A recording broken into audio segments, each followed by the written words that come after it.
Oke, Bismillahirrahmanirrahim. Assalamualaikum warahmatullahi wabarakatuh. Ya, Bapak Ibu semua, ya Bunda semua, selamat datang dan selamat malam semuanya. Alhamdulillah kita bisa ketemu ya di malam hari ini di webinar rutin ya. Jadi insya Allah Akademi Pernikahan itu akan mengadakan webinar secara rutin setiap setiap Selasa malam ya. Sebelumnya saya pengen tahu dulu ini ayah bunda dari mana aja ya, termasuk juga statusnya gitu ya. Jadi boleh di-share di kolom chatnya asal kotanya dan juga status pernikahannya ya. Kalau jomblo ya berarti tulisnya jomblo. Kalau yang sudah berumah tangga berarti sudah menikah ya. Jadi agar saya tahu ini banyakannya masih jomblo atau sudah menikah ya. Jakarta jomblo jomblo. Ini banyak jomblo. Oh, alhamdulillah ini ada yang sudah menikah ada ya. Ada insya Allah ya. Jomblo jomblo. Oh, ada yang udah menikah. Oh, ada yang udah menikah 10 tahun. Alhamdulillah ya.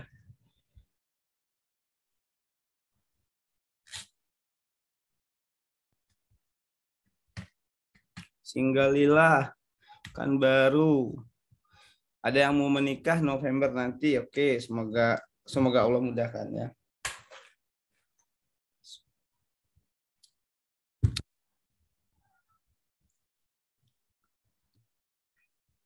Nunggu hilal belum kelihatan. Semangat Mas ya. Semoga segera kelihatan hilalnya.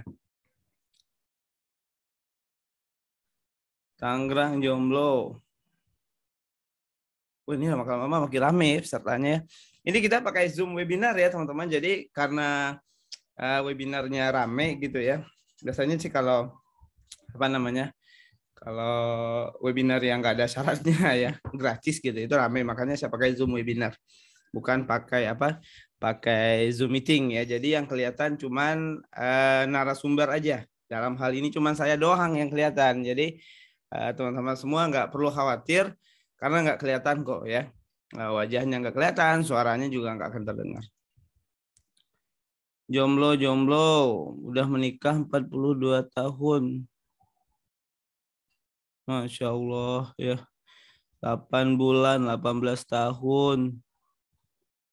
Insya Allah ini rame ya. Insya Allah kita belajar bareng ya. Ayah bunda semua ya. Oke, saya akan coba mulai ya. Bismillahirrahmanirrahim. Alhamdulillah Rabbil Alamin. Wassalatu wassalamu ala asrafil anbiya wal mursalin. Wa ala alihi wa sahbihi rasulillahi ajmain. Asyhadu an la ilaha illallah wa asyhadu anna Muhammadan abduhu wa rasuluh la nabiyya ba'da amma ba'du. Pertama dan paling utama sekali puji dan syukur kita panjatkan kehadiran Allah Subhanahu wa taala atas berkah limpahan rahmatnya, cintanya, kasihnya dan sayangnya. Alhamdulillah pada malam hari ini kita bisa ketemu di sini ya. Kita bisa belajar bareng gitu ya di kegiatan yang diselenggarakan oleh Akademi Pernikahan. Jadi insya Allah Akademi Pernikahan itu Selasa malam setiap jam setengah 8 malam kita akan rutin ya mengadakan sharing untuk para ayah bunda, untuk pasangan suami istri. Ya, jadi mohon doanya ya, semoga istiqomah gitu ya. Semoga moodnya bagus terus gitu ya. Dan semangat terus untuk berbagi. Nah, insya Allah nanti selain saya juga mungkin akan ada rekan-rekan saya, para guru dan mentor yang lainnya. Dan ini adalah pertemuan kedua ya.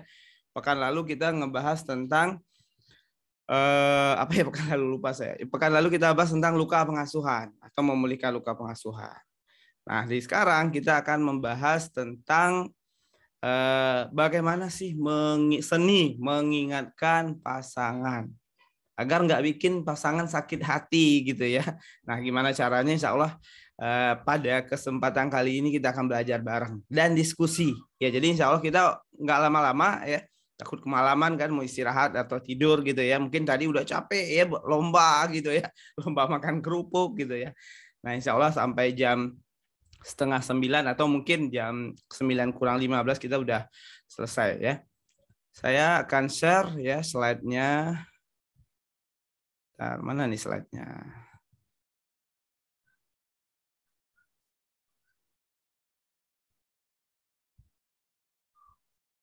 Nah, ini slide-nya ya.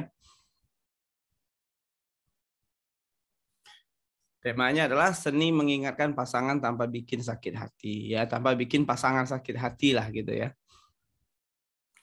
Nah, ini kita kenalan dulu ya, khususnya bagi yang mungkin belum kenal saya. Salam kenal semuanya, Bapak Ibu, Ayah Bunda, ya Mas Mbak, ya bagi yang masih sendiri, yang masih jomblo. Nama saya Agus Ari Wibowo, akrab disapa Uda Agus ya, karena memang alhamdulillah saya berasal dari Sumatera Barat. Dan Uda itu adalah panggilan untuk laki-laki Minang gitu ya. Jadi sama lah kayak panggil Mas kalau Jawa, Akang kalau Sunda gitu ya. Panggilan formal lah ya. Panggilan formal dua laki-laki Minang. Nah, ini alhamdulillah aktivitas saya sehari-hari saat ini sebagai penulis, relationship coach juga, founder belajartaaruf.com ya. Untuk yang masih jomblo, mungkin di sini banyak nih ya teman-teman dari Belajar Ta'aruf juga yang ikutan ya. Akademi Pernikahan. Nah, ini salah satu wadah yang saya hadirkan juga untuk yang sudah menikah, dan saya juga seorang happy counselor ya. Happy counselor ini adalah sebutan untuk para konselor atau konselornya di Kampung Hening ya. Ini beberapa certified yang alhamdulillah kita ambil, ada hipnoterapi, saya juga sebagai seorang terapis ya, dan juga praktisi NLP gitu ya, dan juga narasumber ya, tim narasumber di Akil Balik Community. Ini yang dibina oleh Ustadz Adriano Rusfi ya. Nah, pada malam hari ini ya kita akan sharing tentang bagaimana ya mengingatkan pasangan tanpa bikin sakit hati. Tapi sebelumnya saya mau nanya nih pada para bunda yang sudah menikah. Kira-kira selama ini ada nggak sih yang merasa kesulitan mengingatkan pasangannya? Kalau ada, dalam hal apa biasanya? Mengingatkan apa? Ya boleh dong ya share di kolom chatnya. Salam kenal silaturahmi. Udah satu provinsi kita. Oke ya, ada orang awak juga ya. Salam kenal juga, salam kenal balik. Silakan yang mau share pengalaman. Yang udah menikah tentunya ya, yang masih jomblo ya, nyimak dulu ya. Kira-kira pengalaman apa yang ayah bunda rasakan kesulitan gitu ya dalam mengingatkan pasangannya? Gua ada dari Painan ya, salam kenal semuanya ya. Atau semuanya nggak ada masalah nih, jangan-jangan ya. Nggak ada masalah tentang mengingatkan kebiasaan kecil nutup pintu kulkas gitu ya. Mengingatkan naruh baju kotor pada tempatnya, pegang HP mulu ya. Apalagi ya. Mengingatkan bila suami berantakan ya, handuk kotor, barang taruh di mana-mana. Ya, mengingatkan jadwal tilawah, oke. Kebiasaan main game ya sampai malam. Saya kesulitan banget untuk ngajak sholat jamaah, untuk dengar kajian, untuk gak usah ikut teman-teman nongkrong, untuk kurangi handphone ya. Ini kalau misalnya ada yang mau privasi, pilihnya kirim ke host aja ya, ke host and panelist only gitu ya. Gitu kalau ada yang nggak mau dibaca orang gitu. Tapi kalau ada yang mau nggak masalah dibaca yang lain juga nggak apa-apa ya. Saya ingin menyimak, udah masih single ya. Untuk nutup pintu lemari ya. Ini bagus dia dibikin lawakan ya. Untuk mati lampu kalau nggak dipakai ya. Ngingatin suami biar nggak belanja Shopee terus. Ini suami yang belanja Shopee. Biasanya kan mama nih hobi belanja ya. Untuk main game secukupnya, untuk jangan terlalu workaholic ya, pikirin juga ya pasangan di rumah gitu ya. Nyuruh nutup aurat. Oke. Oke, makasih ya ayah bunda yang udah sharing ya. Intinya banyak lah ya, pengen ngingatin sesuatu. Cuman yang mungkin jadi pengalaman atau mungkin yang terjadi apa namanya dirasakan, mungkin ayah bunda mungkin merasa kesulitan gitu ya. Ini kenapa sih gitu ya, mengingatkan sesuatu yang terkadang berulang-ulang ya, misalnya baju berantakan nutup kulkas gitu ya. Wah, ini kalau tadi kebalikan nih, kalau tadi ada yang pengen suaminya jangan terlalu rajin kerja ya. Nah, kalau ini ada yang meminta suami untuk kembali bekerja, mencari nafkah untuk keluarga. Ya, artinya gimana sih agar jadi workaholic gitulah mungkin ya. Jadi intinya ayah bunda semua ini kelihatan ya, banyak drama lah ya, ini drama-drama rumah tangga gitu ya. Ya memang seperti itu ya kehidupan rumah tangga. Jadi bagi yang masih jomblo, serunya pernikahan demikian, ada banyak dramanya, ada banyak hal-hal unik gitu ya, bahkan hal-hal lucu yang mungkin bisa diketawain gitu ya. Ada orang yang mungkin bertengkar ya di rumah tangga ya, berebut kulit fried chicken misalnya gitu ya. Kulit ayam gitu ya. Ada yang mungkin hal-hal sepele atau bahkan ada sampai kepada hal-hal yang berat gitu. Nah, intinya ketika kita mengingatkan pasangan kita, ketika ayah bunda ya ingin mengingatkan pasangan, maka yang pertama adalah belajar untuk menjadi orang baik dulu. Ya. Belajar untuk apa? Menjadi orang baik. Baru orang benar, ya. Jadi orang baik dulu baru benar. Maksudnya gimana? Ketika pasangan melakukan suatu kesalahan, ya pasangan misalnya nih nggak sholat berjamaah di masjid, lalu langsung diingatin nih sama istrinya, Mas, kenapa sih kamu nggak sholat berjamaah di masjid? Itu kan wajib bagi laki-laki. Benar nggak yang dilakukan oleh seorang istri? Benar. Tapi pertanyaannya apakah ini sudah baik? Ya, belum tentu. Ya, jadi yang benar belum tentu baik. Nah, banyak terkadang ya, mudah-mudahan di sini nggak ada, di luar sana lah gitu ya. Orang mengingatkan pasangan itu, kenapa kok pasangan tersinggung, kenapa kok pasangan sakit hati? Yang pertama, terkadang terlalu bersemangat menjadi orang benar. Ya, terlalu bersemangat menjadi orang benar. Misalnya dianya nggak sholat ya di masjid, langsung ingatin, kamu dong rajin sholat ke masjid. Ke masjid itu sholatnya pahalanya 27 kali lipat, tahu nggak sih gitu ya, hukumnya wajib gitu kan. Yang benar dong naruh baju bla bla bla dan sebagainya. Benar, nggak salah gitu ya. Tapi terkadang nggak baik atau belum baik caranya, sehingga ketika mengingatkan pasangan yang terjadi adalah pertentangan atau pertahanan dalam diri pasangan. Ya, yang ada apa? Yang ada perdebatan. Sehingga ketika diingatkan itu pasangan malah merasa digurui, ya, atau bahkan mungkin merasa disalahkan, ya, atau mungkin merasa diserang gitu ya, sehingga pada akhirnya apa? Bikin sakit hati. Niatnya mengingatkan, tapi yang terjadi, yang dirasakan oleh pasangan adalah, kok saya sih disuruh-suruh nih sama istri, kok saya sih digurui gitu ya. Ini gara-gara rajin ikut kajian nih gitu ya, habis ikut kajian nih sering rajin ceramahin suami gitu ya, ngerasa paling benar, sok benar dan seterusnya lah gitu ya. Nah, itu yang sering terjadi dalam kehidupan rumah tangga. Ya, jadi banyak pasangan itu yang ketika mengingatkan pasangannya adalah dengan langsung menjadi orang benar. Nah, ini kembali kepada prinsip menyampaikan kebaikan, atau mungkin dalam Islam kita mengenalnya sebagai dakwah. Ya, Rasulullah SAW ketika berdakwah kepada orang kafir Quraisy gitu ya, kepada siapapun gitu ya, itu datang sebagai seorang orang baik ya, enggak orang baik baru nanti kebenarannya disampaikan. Ya, contohnya misalnya nih suatu ketika Rasulullah mau pergi sholat berjamaah ya ke masjid gitu ya, di perjalanan itu ada orang iseng ludahin. Besok lewat sana diludahin lagi. Besok lewat sana ludahin lagi. Lusanya ludahin lagi. Gitu aja tuh setiap hari. Sampai suatu ketika Rasulullah nggak mendapatkan ludah. Jadi hari itu heran. Kok sekarang nggak ada ludah? Biasanya kan ini ada ludah nih yang dapat. Nah, ketika nggak dapatin ludah, malah Rasulullah nanya-nanya. Ini kenapa? Kok hari ini kok saya nggak dapat ludah? Orang yang ngasih ludah kemarin kemana? Nah, setelah ditanya-tanya, ternyata orang tersebut dalam keadaan sakit. Rasulullah bergegas pulang, minta istri beliau nyiapin makanan, buah ya. Mungkin kalau kayak sekarang tuh parcel buah lah gitu ya. Dibawa ke rumah orang yang meludahi tersebut yang sedang sakit. Nah, ketika datang Rasulullah menemui ngasih buah. Ya, dan saat itu orangnya kaget gitu ya. Wah, kenapa kok ini terjadi gitu ya. Sahabat saya, orang terdekat saya belum datang nih gitu ya, belum ada yang menjenguk saya, tapi engkau ya Rasul, engkau ya Muhammad yang setiap hari kuhina, yang setiap hari aku lecehkan, yang setiap hari aku ludahi, engkau lah orang yang pertama kali datang ke sini.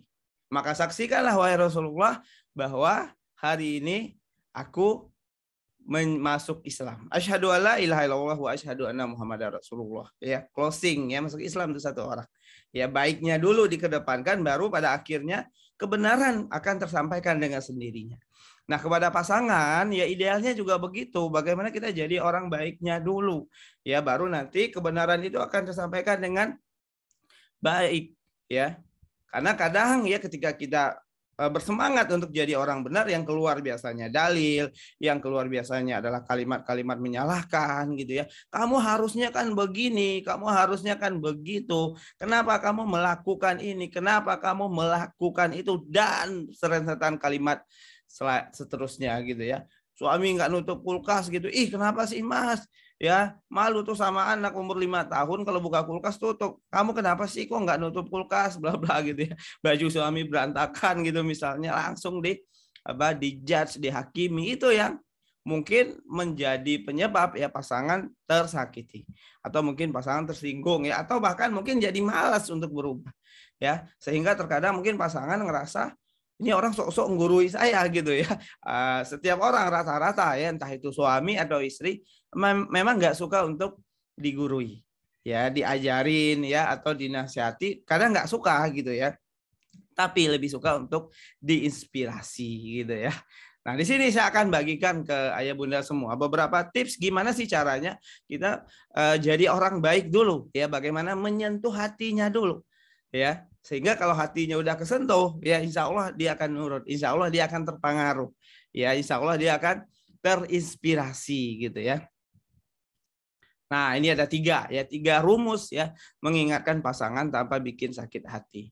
Yang pertama apa? Yang pertama adalah jadilah pribadi yang menyenangkan dan nyaman bagi pasangan. Nah, ini evaluasi pertama ya bagi kita semua ya, termasuk juga bagi saya ya, karena saya juga seorang suami. Ya, sudahkah sampai hari ini kita menjadi seorang pasangan yang menyenangkan bagi pasangan kita? Sudahkah hari ini kita menjadi pasangan yang layak untuk didengar? Ya, layak untuk diikuti bahkan gitu ya oleh pasangan kita, ya, layak untuk diikutin gitu ya. Jangan sampai ya hari ini pasangan kita masih ngelihat kita sebagai seorang mungkin monster ya, pasangan masih ngelihat kita sebagai seorang musuh gitu ya, yang selalu menghakimi gitu ya, atau sebagai seorang wasit ya, yang selalu teriak, awas handuknya jangan taruh di sana ya, awas pintu kulkas jangan sampai lupa ditutup gitu ya, lampu jangan lupa dimatiin gitu ya, teriak-teriakan begitu misalnya. Ya, ini evaluasi pertama. Ya, yang pertama adalah berusaha belajar untuk apa? Menjadi pribadi yang menyenangkan dan nyaman bagi pasangan. Ini tentang PDKT lagi nih sama pasangan ayah bunda ya. Mungkin yang dulu nikahnya lewat pacaran ataupun lewat ta'aruf gitu ya, perlu untuk lakukan apa lagi? PDKT, pendekatan lagi sama pasangan. Ya, tadi kita udah bahas pasangan nggak suka digurui ya, dinasehati gitu, atau mungkin diajarin dan seterusnya gitu ya. Maka belajarlah untuk yang pertama apa? Kita belajar untuk menjadi pribadi yang menyenangkan bagi pasangan. Nah, bagaimana itu menjadi pribadi yang menyenangkan bagi pasangan gitu ya? Yaitulah pribadi yang bisa menyentuh hati pasangan kita, bisa mencintai pasangan dengan baik. Gimana caranya? Wah, ini banyak ya. Ada mungkin ya tipsnya dengan mengenali bahasa cinta pasangan. Ini ayah bunda di sini yang sudah menikah udah tahu belum? Ya, bahasa cinta pasangannya. Ya, jangan-jangan nih udah nikah tapi nggak tahu hal apa yang membuat pasangan kita merasa dicintai. Ya, jangan sampai yang terjadi adalah ayah bunda doang yang merasa sudah mencintai pasangan, tapi ternyata pasangan mungkin belum merasa dicintai. Ya, maka coba cek juga ya tentang bahasa cintanya. Ya, bahasa kasihnya kira-kira apa ya? Ada 5 ya bahasa cinta. Ada orang yang bahasa cintanya pujian ya, artinya dia senang dipuji. Ada orang yang bahasa cintanya adalah hadiah ya, artinya dia suka dikasih hadiah. Ada juga orang yang bahasa cintanya adalah pelayanan.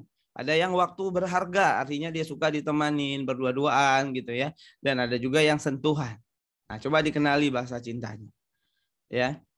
Dan selanjutnya mungkin ya coba dicek ya, sudahkah ya sebagai seorang suami misalnya, sudahkah memenuhi ya apa yang diharapkan oleh seorang istri. Ya, seorang wanita itu kan sebenarnya akan merasa sangat dicintai gitu ya ketika dia dimengerti ya, dan dia dibuat nyaman oleh pasangannya. Ya, hal itu mungkin bisa dengan cara dengerin curhatnya dia gitu ya.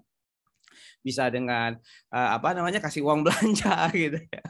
Bisa juga dengan dan seterusnya ya, dan sesuai dengan bahasa cintanya. Bagi seorang istri ya, bagaimana mencintai suami? ya, memenuhi ego-ego kelakiannya. Gitu ya. Jadi kalau laki-laki itu kan secara fitrahnya ya sebagai qawam, ya, pemimpin gitu ya di Al-Qur'an ya, ayat An-Nisa ayat 34. Nah, sudahkah diakui sebagai pemimpin, ya? Sudahkah dihormati gitu ya? Sudahkah mungkin dimuliakan gitu ya? Ini termasuk ya dalam cara bersikap, menyampaikan nasihat dan seterusnya. Atau jangan-jangan selama ini istri malah menjadi ibu kedua ya, dalam tanda kutip ya, ibu kedua bagi suaminya, ya. Ini mungkin ayah bunda ada yang pernah dengar istilah ini ya. Kenapa? Karena sakingnya ngingatin suaminya kayak ngingatin anak-anak gitu ya. Jadi nggak ada beda ketika ngingatin anak-anak sama ngingatin suami misalnya gitu ya. Nah, itu juga sering terjadi. Ya, termasuk juga pemenuhan kebutuhan-kebutuhan yang lainnya ya, misalnya adalah kebutuhan perutnya ya, makannya, dan juga kebutuhan syahwatnya, biologisnya dan seterusnya. Ya, termasuk juga hobinya, kesenangannya. Ya, jadi kalau dalam rangka PDKT ya dengan pasangan bisa mulai dari banyak hal sebenarnya. Bisa mulai dari hobinya. Pasangan nih hobinya bola. Ya. Ini para bunda kalau ngelihat suaminya nonton bola gimana? Kesalkah gitu ya, atau mendukung, mensupport ya. Suami bangun pagi-pagi jam 3 ditemanin atau malah diem aja gitu ya. Nah, kalau misalnya ayah bunda pengen bikin tuh pasangan nyaman, pengen bikin senang, maka bisa dengan cara masuk melalui hobinya. Ya, belajar juga ya, misalnya tentang bola. Saya kan nggak tahu bola ya. Ya belajar ya, banyak kok di internet ya. Cari tahu aja suami kayaknya sukanya apa sih ini klubnya. Oh, Man U ya. Manchester United gitu kan. Udah tinggal cari pemainnya siapa, golnya berapa tuh, menangnya apa gitu ya. Nanti pas malam-malam hari kalau ada pertandingan jam 2 atau jam 3 kan biasanya main bola, itu ikutan bangun juga tuh. Ya, suami ikutan bangun, istri ikutan bangun, ikutan bikin kopi ya, bikin cemilan gitu ya. Lalu aja ngobrol. Ya, ngobrolnya hal yang seru-seru dulu ya, bola. Oh, kalau dia jagoannya nendang gitu kan, dia kan teriak biasanya gol gitu kan. Nanti istri juga ikutan gol, ikut senang. Nah, itu. Ya, itu hal-hal sederhana dari hobinya. Ya. Masuk melalui hobinya. Nah, ketika dia udah nyaman, udah senang, itu baru ya pada akhirnya dia akan merasakan yang kedua ayah bunda ya. Yaitu adalah akan muncul terbangun kepercayaan terhadap pasangan hidupnya ya.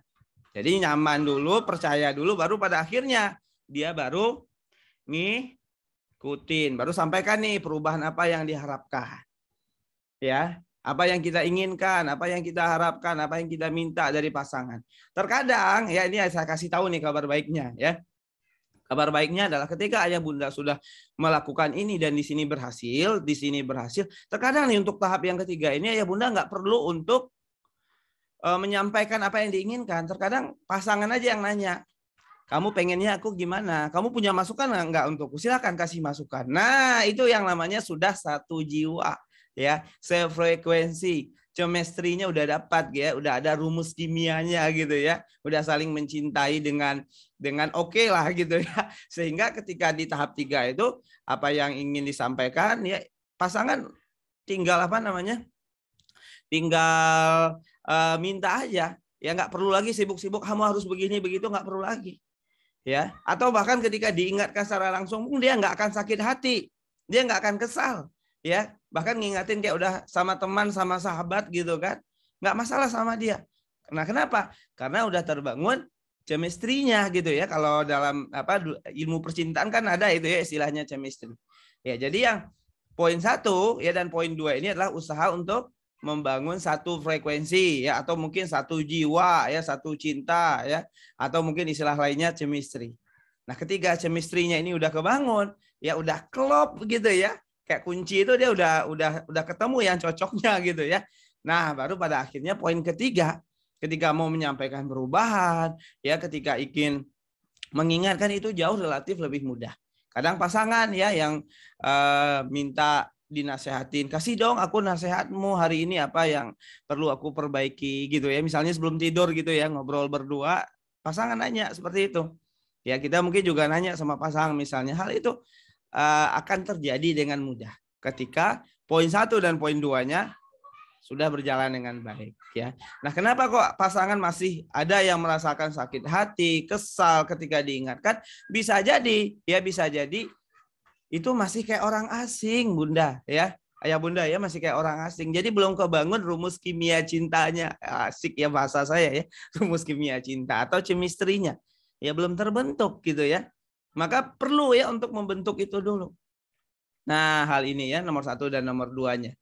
Ya, jadi pribadi yang menyenangkan dan nyaman bagi pasangan. Ya, bangun kepercayaan pada diri pasangan. Dan ketiga adalah mulai sampaikan perubahan. Nah, setelah menyampaikan perubahan kepada pasangan, selanjutnya apa? Selanjutnya adalah bersabar. Nah, kenapa kok bersabar? Karena pasangan itu berubahnya belum tentu akan instan. Disampaikan hari ini belum tentu dia akan langsung berubah hari itu juga. Ya, karena gini ayah bunda semua pasangan, ya suami ayah bunda atau mungkin suami bunda atau mungkin istrinya ayah gitu ya, itu memiliki kepribadian, karakter, kebiasaan yang sudah tertanam, yang sudah tumbuh gitu ya, terbentuk di keluarganya, di lingkungannya sebelum menikah. Misalnya nih, dia menikahnya di usia 25. Artinya apa? Artinya dia udah punya pengalaman hidup, udah punya kebiasaan, sudah punya karakter ya selama 25 tahun. Nah, ketika menikah dengan Bunda, bertemu dengan Bunda yang sudah memiliki kebiasaan dan karakter juga yang mungkin terbentuk udah puluhan tahun juga. Ya, untuk mengubah itu butuh proses, ya. Suami misalnya berantakan diingatin hari ini baik-baik akan berubah besok langsung belum tentu. Ya. Jadi belum tentu. Jadinya apa? Butuh kesabaran. Suami hari ini pengen nih ya Bunda rajin sholat gitu kan. Diingatin hari ini ya. Apakah akan langsung rajin ke masjid? Belum tentu. Nah, ini buat jomblo nih ya, buat jomblo.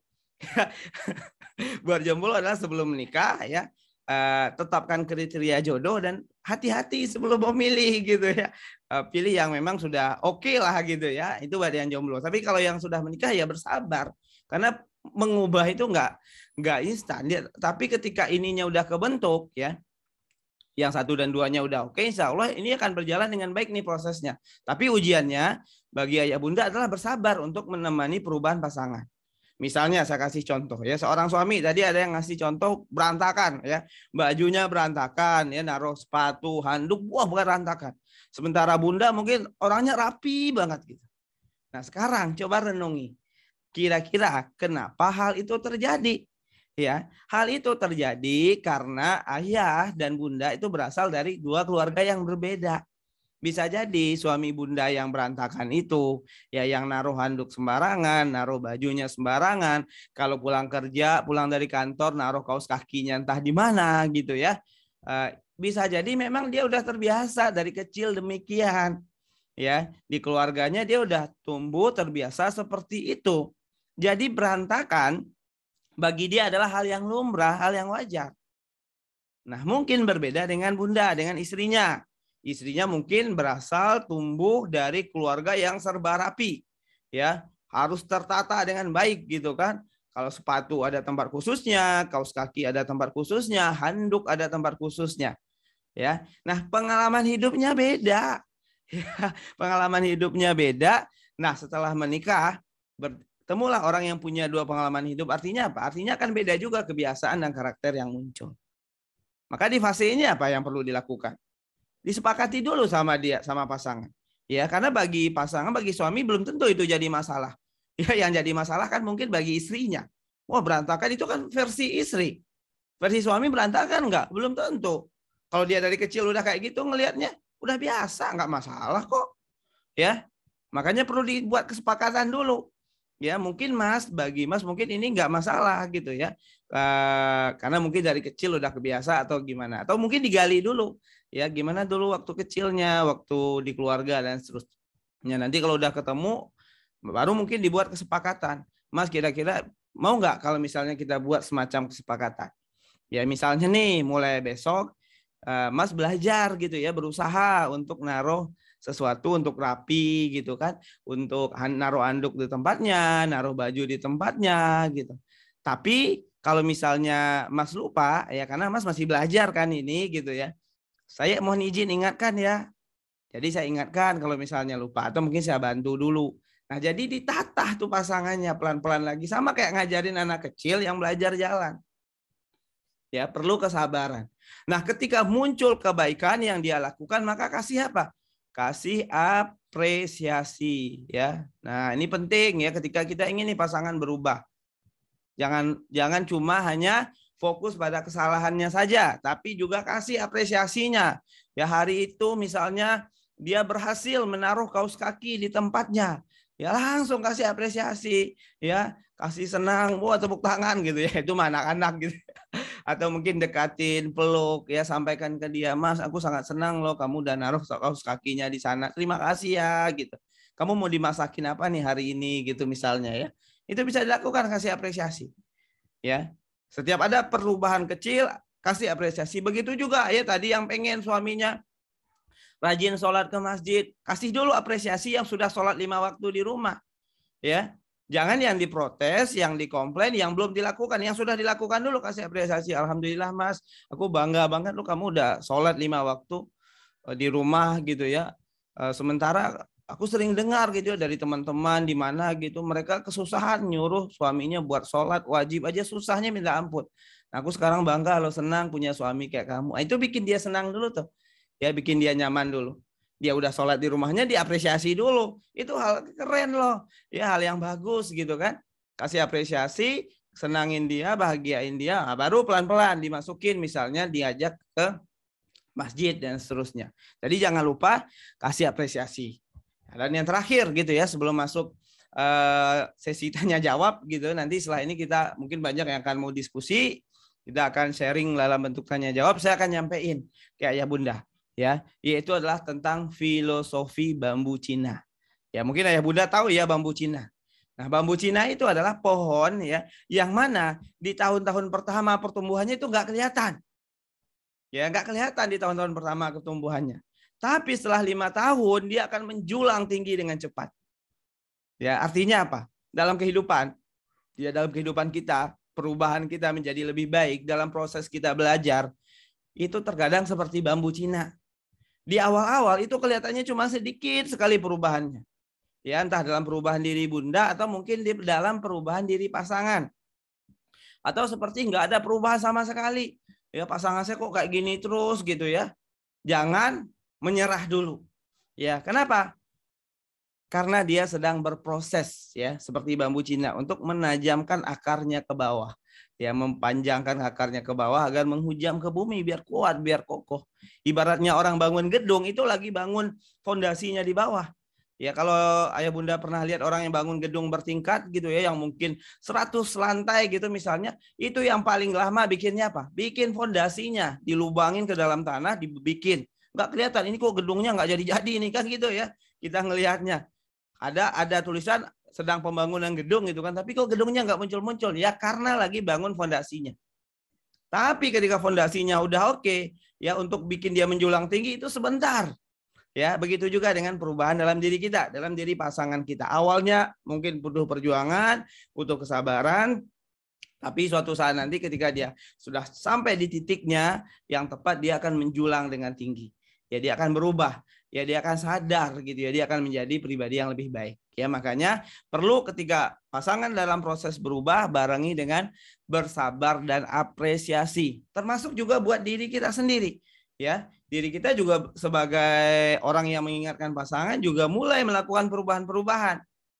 Sehingga pasangan juga ngelihat, oh istriku juga berubah, nggak cuma ngomong doang gitu kan. Istriku juga ngubah sikapnya kepadaku, istriku juga makin soleh, ya makin taat gitu ya.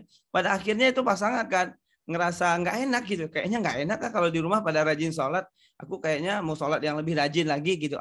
Muncul tuh ya hal yang demikian. Ya, mudah-mudahan bermanfaat ya Bunda. Selanjutnya silakan kalau ada yang mau bertanya boleh ya di kolom chat atau di fitur Q&A-nya.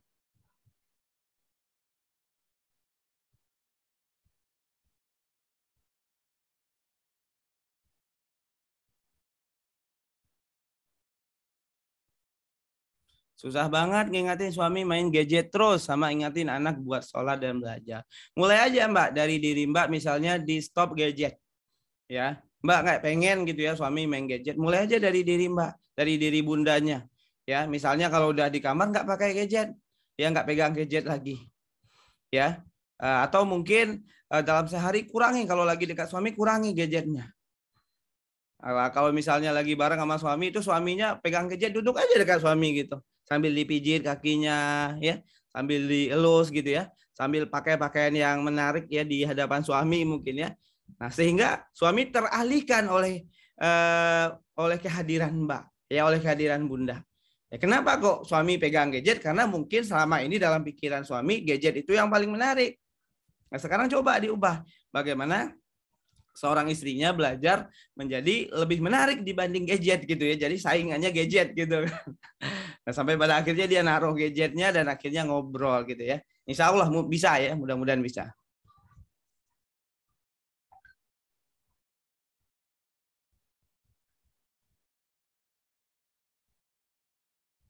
Apakah cara yang sudah dijelaskan seperti bahasa cinta untuk suami bisa dilakukan juga kepada anak? Udah bisa ya. Insya Allah bisa. Anak pun juga punya bahasa cintanya. Ya, anak malah lebih mudah ya sebenarnya, apalagi kalau misalnya anaknya masih di bawah 10 tahun gitu ya. Bicara dengan terbuka tentang apa yang diharapkan, tapi kenapa ya seperti PHP aja. Nah, di sana perlunya bersabar ya, Bunda ya. Bukan PHP ya, tapi mungkin di saat itu suami lagi mikir, lagi merenung. Kan kita nggak pernah tahu apa yang ada di dalam benak suami Bunda setelah mendengarkan apa yang Bunda ucapkan. Ya. Nah, ini perlu kita berempati kepada pasangan. Kenapa? Karena kan setiap orang itu sebelum menikah ya, belum tentu memiliki bekal ilmu jadi suami, belum tentu memiliki bekal ilmu jadi istri, belum tentu juga punya model suami yang bagus, yang baik di keluarganya. Belum tentu. Belum tentu juga seorang istri itu punya model ibu yang baik, yang bagus di keluarganya. Ya, maka di sini kita balik lagi ke prinsip bahwa sama-sama belajar. Ya, ketika kita berharap pasangan berubah, pasangan itu sebenarnya mungkin lagi galau, lagi pusing juga, bingung mikirin gitu ya, karena lagi belajar juga untuk berubah. Ya, bagaimana Ustadz untuk memberi arahan ya tentang menutup aurat istri gitu ya. Kalau aurat sih udah wajib ya, aurat itu masuknya udah sama kayak sholat ya, perintah sholat, zakat gitu ya. Itu bisa lebih tegas gitu ya, sepertinya gitu ya. Disampaikan agar menutup aurat, agar berhijab mungkin kepada istrinya. Ya, selain itu juga bisa dengan rumus yang tadi. Ya, jadi dulu ayahnya sebagai seorang yang layak untuk diikuti. Ya, pemimpin yang layak untuk didengarkan di keluarganya gitu ya. Buat yang mau nanya boleh ya ke Q&A ya, ke fitur Q&A-nya. Nah, chatnya saya tutup dulu. Tadi juga banyak pertanyaan kayaknya ya di Google-nya ya. Saya sembari ngecek pertanyaan yang ada di Google apa di Drive ya. Tadi ada yang sudah ngisi di Drive. Mungkin nggak semuanya kejawab ya karena ada 100 pertanyaan ya. Tapi kita seleksi aja ya. Seleksi yang apa namanya? Yang menarik dan mewakili ya.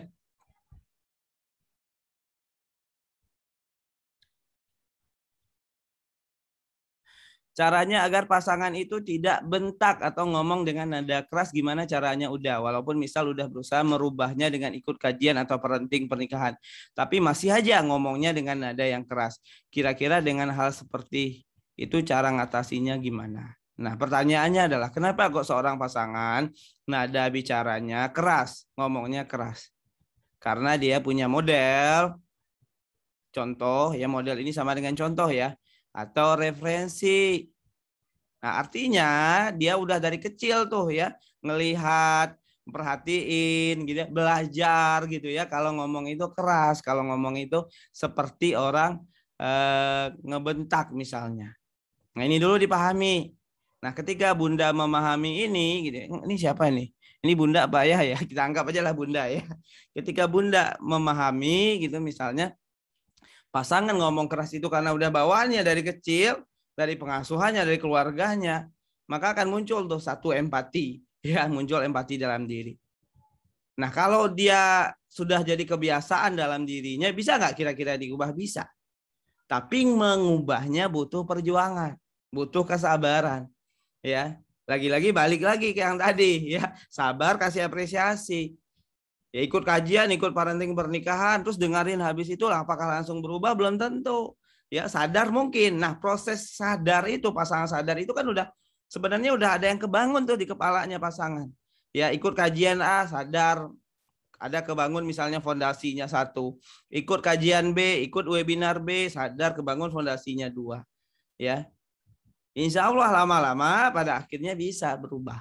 Ya, selama itu pasangan memang udah sadar dan dia mau melatih cara baru ya dalam komunikasi. Karena ini pasangannya kan udah ahli nih, ahli dalam merespon. Kalau lagi ngomong itu ngebentak, kalau lagi ngomong itu marah-marah gitu ya, atau keras nadanya. Itu yang pertama. Yang kedua adalah dalam prosesnya ya bisa dinikmati aja. Karena kalau misalnya nunggu dia berubah dulu baru mbaknya merasa nyaman ya akan berat gitu ya. Artinya belajar untuk menerima dan menikmati itu. Karena bisa jadi yang suaranya keras bentak itu bukan karena marah gitu ya. Saya punya guru dulu di di SMP ada kalau ngomong itu suaranya ngebentak. Ya marah-marah, hardik kita salah dikit aja tuh dia omelin kemana-mana tuh omongannya. Tapi itu guru paling dekat dengan muridnya. Ya, lihat juga kebaikan-kebaikan dari diri pasangan. Ya bisa jadi ngomongnya kayak gitu, tapi di sisi lain dia punya akhlak yang baik.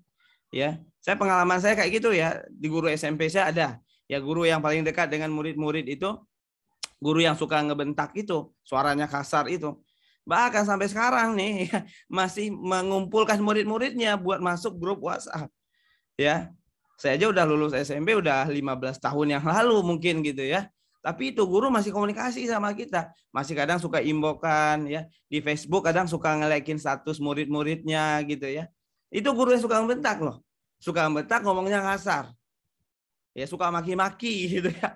Saya pernah dulu kelas 1 SMP itu saya dijewer ya telinga saya. Gara-gara masang topi ya topi sekolah itu ke samping kiri. Ya jadi kayak anak rapper gitulah ya. Ke samping kiri ini yang yang panjangnya itu terus saya dijewer tuh ketemu sama dia. Dijewer terus ditampah tendangan. Ya. Apakah dengan tendangan dan jeweran itu saya jadi kesal ya saat itu kesal. Tapi setelah beberapa saat, setelah belajar dengan beliau, interaksi dengan beliau, saya menyadari ini guru baik. Ini guru perhatian sama murid-muridnya. Ya jadi di balik kemarahannya, di balik ngomong kasarnya ternyata ada mutiara yang berharga. Ya. Makanya juga penting ya buat ayah bunda bikin yang namanya jurnal kebaikan pasangan. Untuk apa tujuannya? Untuk menemukan mutiara-mutiara berharga dalam diri pasangan ayah bunda, ya. Jadi beli satu buku misalnya lalu tulis setiap hari di sana sebelum tidur ya. Misalnya hari ini kebaikan suamiku hari ini adalah 1. Kebaikan suamiku hari ini 2. Kebaikan suamiku hari ini 3. Kebaikan suami hari ini 4. Ya, kalau dalam satu hari ada 5 aja kebaikan itu akan mengubah persepsi bunda tentang suami. Ya yang mungkin awalnya kesal tuh lama-lama jadi bisa lebih memaafkan, ya menerima dan lalu cinta lagi, ya karena melihat kepada kebaikannya. Begitu juga bagi ayah gitu ya, lihat kebaikan-kebaikan yang ada dalam diri istrinya, ya. Nah ditulis ya jurnal kebaikan suami, ya silakan ya jadikan PR gitu ya. Ini ta'aruf ya yang jomblo nanti dulu ya, yang jomblo setiap hari Minggu ya khusus untuk jomblo ada webinar belajar ta'aruf ya.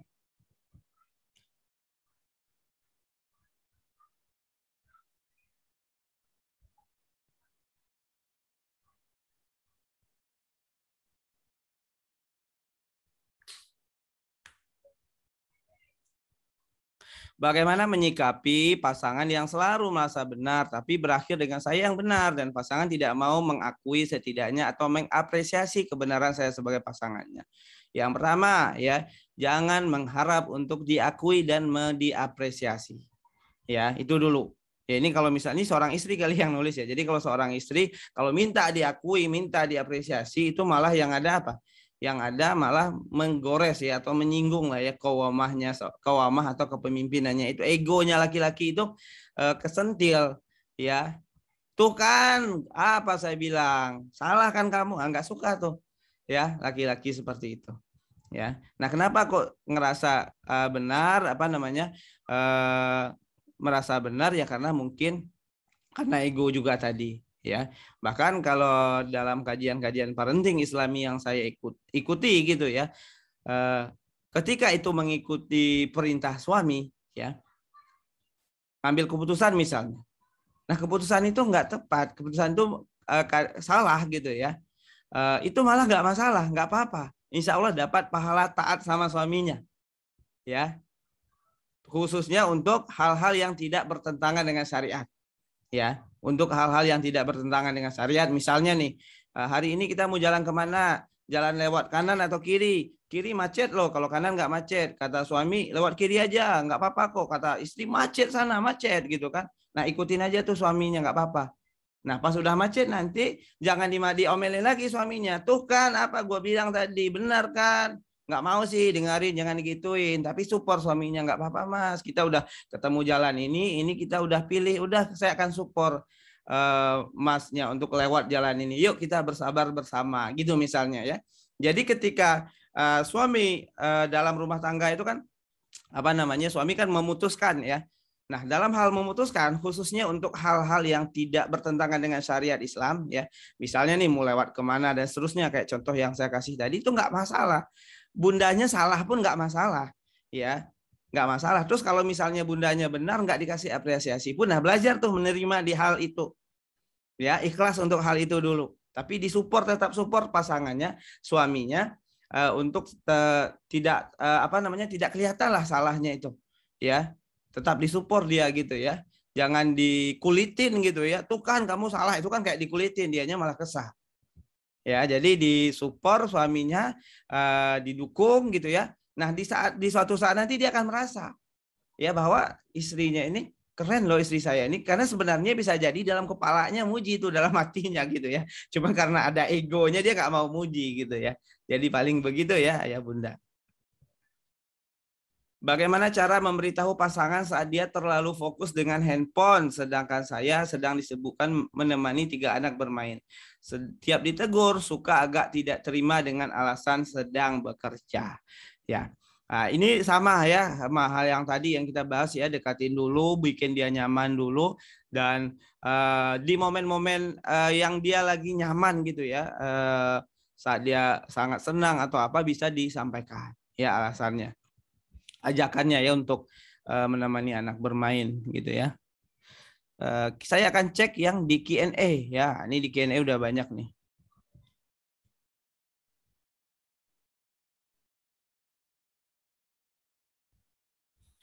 Maaf keluar tema, udah gimana menurut udah bahasa yang baik ketika menanyakan soal keuangan calon ya. Bilang sama calonnya, Mas sebelum menikah menurut Mas kira-kira kita perlu nggak bahas keuangan? Nah, itu dulu ya. Kata calonnya, kayaknya nggak perlu deh. Kenapa kok nggak perlu menurut Mas? Nah, tanya lagi. Ya, diskusiin sampai pada akhirnya kalian sepakat bahwa membahas keuangan itu penting. Jadi itu dulu, disepakati dulu bahwa membahas keuangan penting, baru pada akhirnya bahas keuangannya. Jadi jangan tiba-tiba langsung WhatsApp, "Hei, penghasilanmu berapa?" gitu. Akhirnya dia kaget, ya. Ada dulu ya, apanya namanya, pembukaannya gitu ya.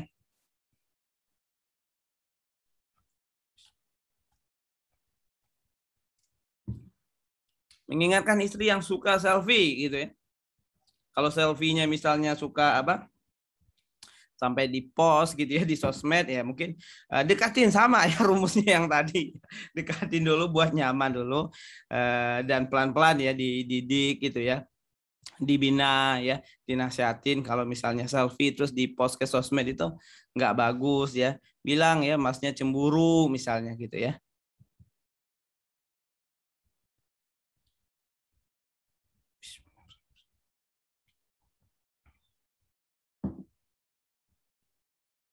Ustadz, kalau saya mengingatkan suami untuk sholat subuh susah, malah kalau saya bangunin malah marah dan akhirnya ngambek dan bablas sholatnya. Sudah 11 tahun menikah tapi nggak berubah, Ustadz. Nah, ini mungkin pembelajaran berharga. Yang pertama buat jomblo, ya saya mungkin pengen nyampein ke jomblo. Dalam memilih pasangan hidup, pastikan banget hal-hal fondasi, hal-hal basic itu udah selesai. Ya, misalnya nih kayak sholat subuh, kayak sholat 5 waktu itu kan hal paling fondasi, hal paling basic gitu ya.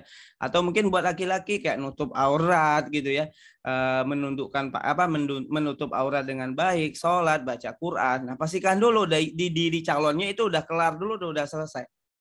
Baru pada akhirnya melangkah ke pernikahan. Ya, sehingga setelah menikah kalaupun ada masalah, jangan sampai persoalannya itu untuk hal-hal yang berat ya, hal-hal yang fundamental gitu kan. Masalahnya kalau bisa kayak tadi aja tuh ya, kayak tadi kayak receh kan, nutup kulkas gitu kan. Suami susah nih nutup kulkas gitu ya. Terus misalnya suami susah nih bajunya berantakan, hal-hal kayak gitu aja nggak terlalu masalah ya setelah menikah. Kalau bisa hal-hal fundamental itu udah selesai. Nah, ketika udah 11 tahun menikah, suami nggak juga berubah-ubah ya. Yang pertama tentu mungkin berdoa ya sama Allah Subhanahu wa taala, Bunda, minta kepada Allah, Allah yang menggerakkan hati manusia. Ya, Allah yang menggerakkan hati manusia, Allah yang membolak-balikkan hati manusia. Jangan pernah lelah untuk berdoa kepada Allah. Ya, yang kedua adalah kasih contoh juga ya, teladan ya. Mungkin mudah-mudahan bundanya udah melakukan ya, bangun di subuh ya, di subuh hari, di pagi hari bangun lebih awal gitu misalnya, lalu pelan-pelan bangunin lagi ya, usaha lagi pelan-pelan, itu aja terus, lakukan aja terus ya. Nah, kalau dia nggak berubah-berubah gimana Ustadz? Nah, gimana Ustadz? Gimana udah ya, udah aja lah manggilnya ya.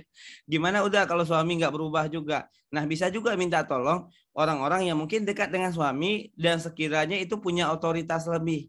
Ya, bisa jadi itu mungkin mentornya suami gitu ya, atau mungkin orang tuanya suami, abangnya suami, atau siapa aja lah ya, orang-orang yang dekat dengan suami dan orang itu didengarkan oleh suami.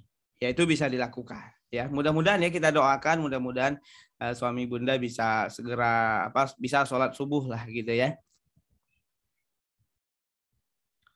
Ustadz, untuk mengubah seseorang itu kan susah banget ya. Apakah ada batasan waktu kita bersabar dalam mengubah seseorang?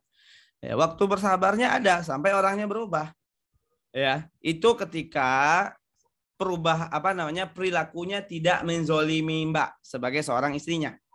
Ya, kalau misalnya nih soal perkara naruh handuk sembarangan, ini udah Agus, suami saya misalnya udah 20 tahun nikah tapi naruh handuk nggak pernah disiplin, nah itu mah nggak masalah gitu ya. Jadi memang dalam pernikahan itu kadang ada beberapa hal yang perlu untuk diterima apa adanya.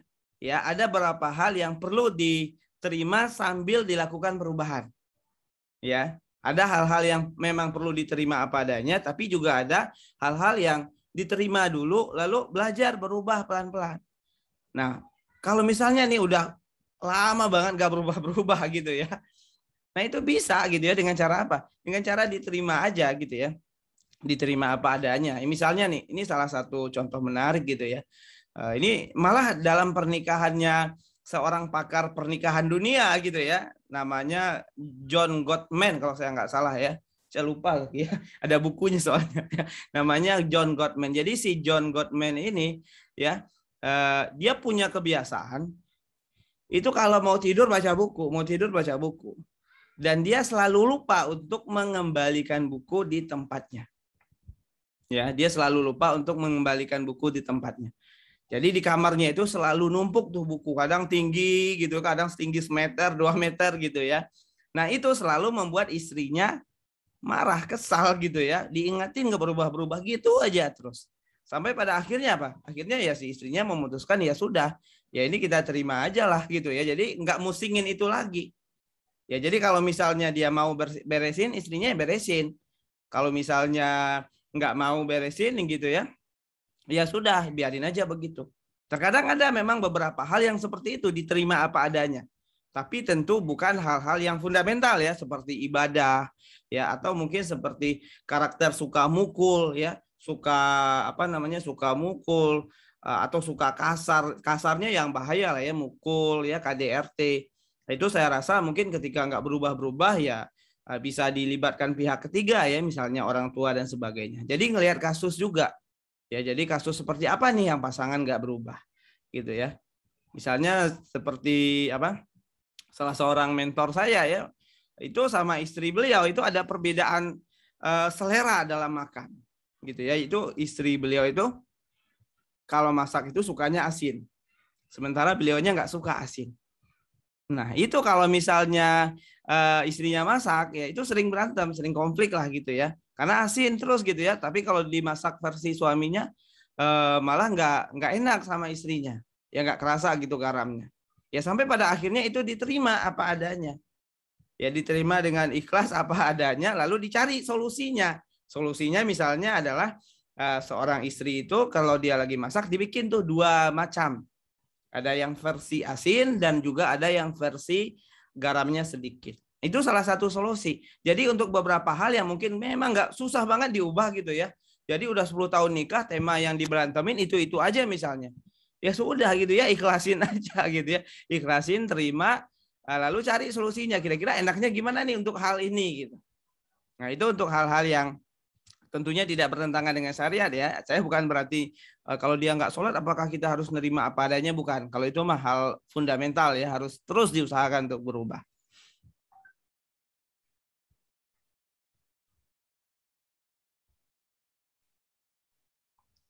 Bagaimana ya udah si istri suka mood senang, kadang moodnya diam.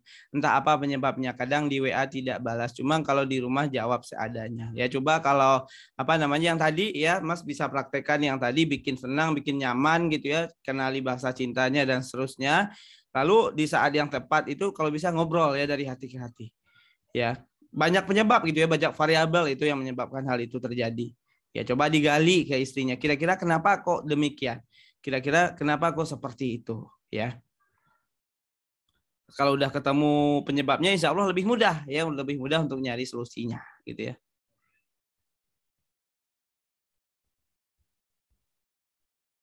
Udah kalau kita sedang ta'aruf dengan seseorang, ini pertanyaan jomblo, nggak apa-apa ya, saya jawab ya pertanyaan jomblo.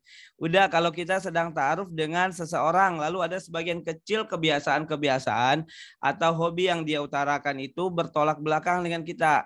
Semisal dia suka nonton Korea, sementara kita tidak suka dan menganggap hal yang sia-sia. Namun banyak hal yang juga yang cocok juga, sejauh mana hobi calon pasangan bisa ditoleransi.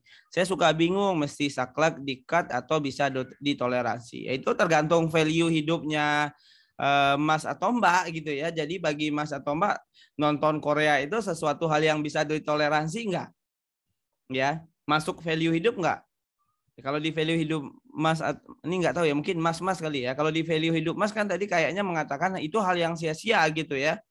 Sementara bagi seorang istri, bagi seorang si wanita itu bisa jadi itu bukan hal yang sia-sia. Itu hal untuk dia mendapatkan energi baru gitu ya. Jadi kalau dia udah nonton Korea, dia jadi mood gitu ya. Jadi mood boosternya lah gitu ya. Dia lagi senang, jadi di mood, jadi semangat lagi kerja. Ya, nah sejauh mana ditoleransi atau dikat ya kembali lagi ke Masnya. Nah kira-kira Masnya bagaimana gitu ya. Jadi itu berbeda ya, setiap orang beda-beda. Ada orang yang mungkin bisa mentoleransi, ada mungkin orang yang nggak mau mentoleransi sama sekali. Wah saya nggak mau pasangan saya nonton Korea, di nonton Korea kan ada apa namanya cowok-cowoknya keren-keren gitu ya. Nanti kalau udah nikah malah dia suka ngebayangin cowok-cowok Korea lagi gitu ya. Kan kita nggak pernah tahu gitu ya imajinasinya misalnya gitu ya. Atau mungkin yang perempuan, saya nggak mau kalau suami saya terlalu ini nonton film itu terlalu kecanduan ya, kan perempuannya ini pakaiannya seksi atau apa gitu, saya nggak mau. Itu balik lagi ke value masing-masing. Atau mungkin ada yang suka-suka sama-sama nonton juga, ya silahkan gitu ya. Jadi lebih kepada value masing-masing aja ya kalau hal ini ya. Bagaimana menghadapi istri yang curigaan dan overthinking? Jadi kadang suami terbawa kesal dan akhirnya tidak ngobrol. Ya, yang pertama Mas pahami dulu istri Mas begitu, kira-kira kenapa penyebabnya?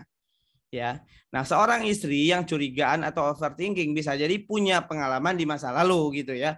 Entah itu pengalaman pribadi atau mungkin pengalaman di lingkungannya atau bahkan di keluarganya yang laki-lakinya itu aneh-aneh ya, entah itu selingkuh gitu ya, entah itu nikah lagi dan seterusnya gitu ya. Makanya dia khawatir ya, Mas seperti itu juga.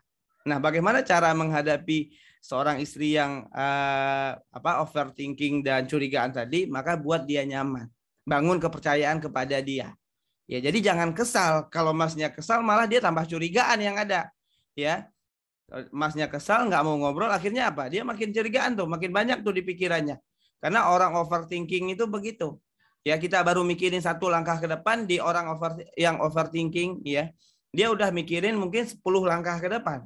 Ya, kalau begini gini loh, kalau ini gini loh. Jadi di kepalanya itu udah ada semacam drama gitu ya.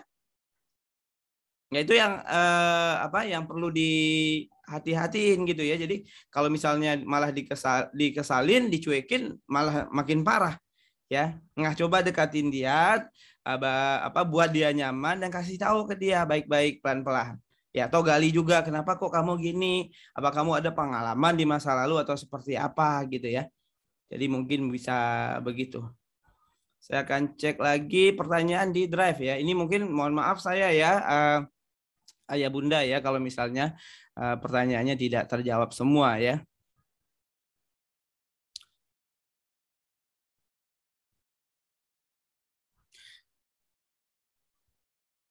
Jika nanti suami saya ketahuan berbohong, bagaimana cara harus menegur dia agar mengakui kesalahannya? Ya nggak perlu ditegur ya, berbuat baik aja ke dia, buat dia nyaman gitu ya.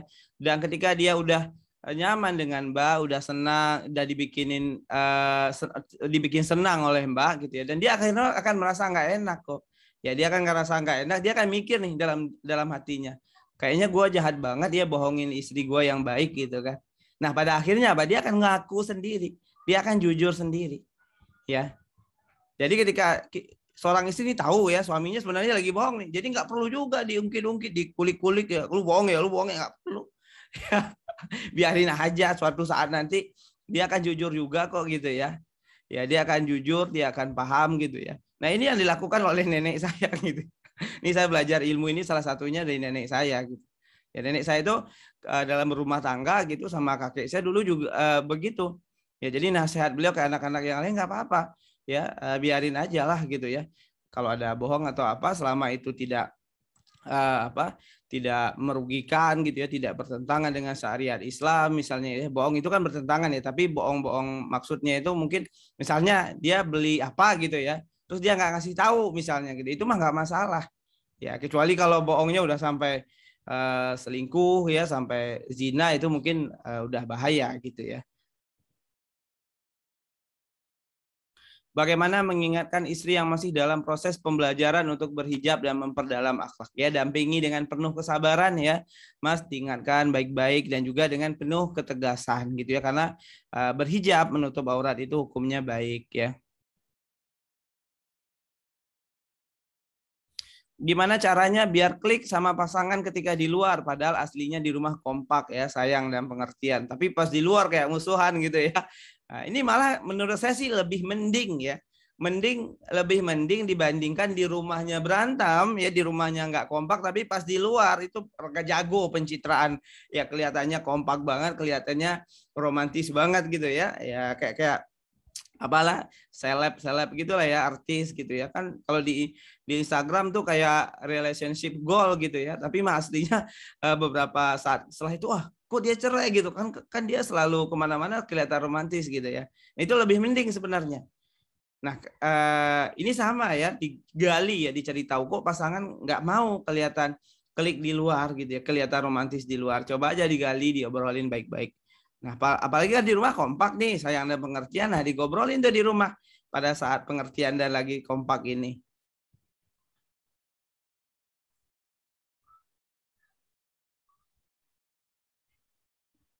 Bagaimana cara meyakinkan keluarga besarnya untuk bisa menikahinya, karena saya seorang duda anak dua. Ya nggak perlu diyakinkan, ya kasih tahu aja ke keluarganya kondisi Mas apa adanya, duda anak dua. Ya kalau misalnya dia nggak mau terima ya sudah, tinggal cari yang mau gitu ya. Jadi kalau soal melamar sih sesimpel itu ya. Jadi nggak perlu dipusingi gimana sih yakininya gitu ya. Untuk apa sih kita meyakinkan orang yang nggak mau ya. Padahal di luar sana bisa jadi ada yang mau gitu ya. Bagaimana cara mengingatkan pasangan agar tidak tersinggung dan agar tidak terkesan menggurui? Itu materi kita yang tadi ya, udah kita bahas ya. Oke, ya.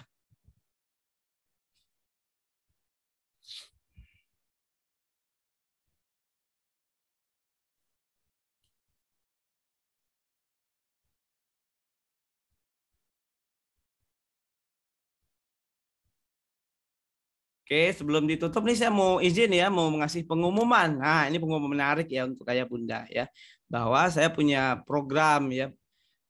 Nama programnya adalah